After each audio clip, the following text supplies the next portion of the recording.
आज ना मी एक गोष्ट ठरवलेली आहे. काय ते तुम्हाला पुढे सांगतेच. सासूबाई ना इथे छान अशी देवाची पूजा करत आहेत.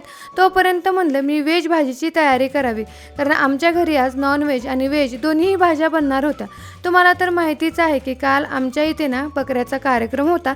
तेथून ना मटण आणलं होतं, तेच बनवायचं होतं. मग माझ्याकडे व्हेज भाज्या होत्या कारण नॉन-व्हेजचा आणि माझा काहीच संबंध आहे. आणि नाश्त्याला आम्ही बनवलेला आहे सुशिला. आता माझ्या सासरवाडीला ना सुशिला खूप खातात आणि धाराशिवमध्ये तेवढी पद्धत नाही. मग इथे ना गोड ओट्स पण बनवले होते. मी दुसरं काम करेपर्यंत ना डाळ ना कुकरला चिटकली होती म्हणून एका भांड्यामध्ये काढून घेतली. तोपर्यंत कपड्याची मशीन झाली आणि हे स्टँड सारखं वाऱ्याने पडत होतं म्हणून बांधून ठेवलं. कपडे वाळू घातले आणि लगेच इथे ना वरणाला फोडणी दिली. छान असं वरण करून घेतलं आणि बटाट्याची ना इथे मोकळी भाजी करायची होती तेही करून घेतली.